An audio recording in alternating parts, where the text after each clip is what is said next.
shale wells just aren't that great. They just have not performed up to expectations.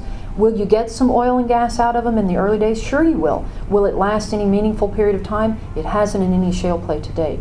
But if you can keep this game going as long as possible, and now you've got the rest of the globe, to kind of do it in, you can probably keep it going for a few more years. And traditionally, the industry, when prices plummeted so much, they would have shut in wells and just allowed prices to stabilize. And they didn't do that with shales. And I never could understand that, what was the logic behind that? And I asked quite a number of friends who were in the business, and no one had ever given me a good answer. And so when I pulled these financials, I started seeing some things like, there was absolutely no cash on their balance sheet. I mean, none.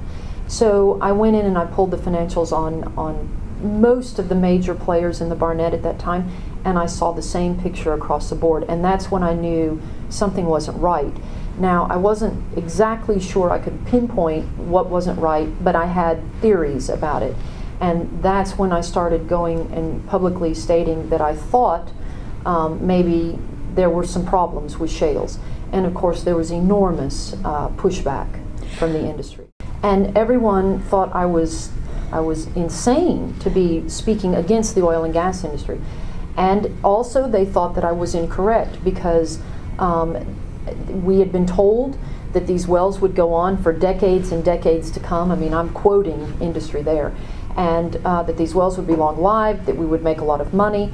And I was coming out suddenly and stating, I don't think that's going to be the case. I think we've pretty much made all the money we're going to make off of this, and we're going to see a downturn from here. And everyone thought that was insane. And as it turned out, I was correct. So as you can see, this is the problem with shales.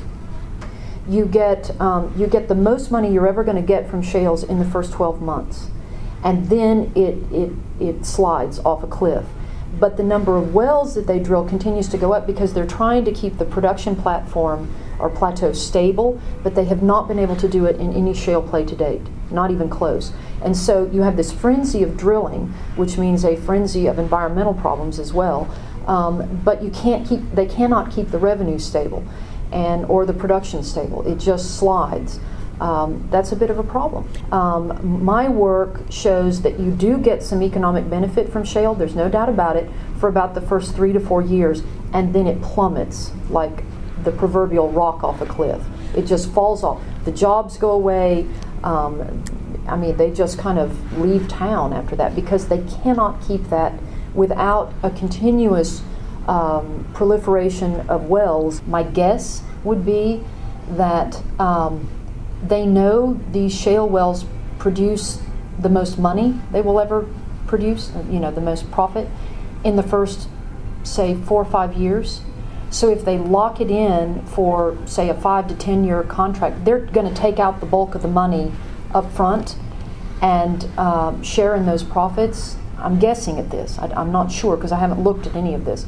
But it could be that they're structuring the contracts in that way because they know that shale wells are not long-lived, and that would make sense. You just pull the monies out because that's the most you're ever going to make off these wells is going to happen certainly in the first 4 to 5 years, and then you're left with this maybe little trail of money going out at the end, and so Mexico would be left with the reserves. That's true, but the cash flow is going to be non-existent basically, and then you're going in and you're drilling in areas.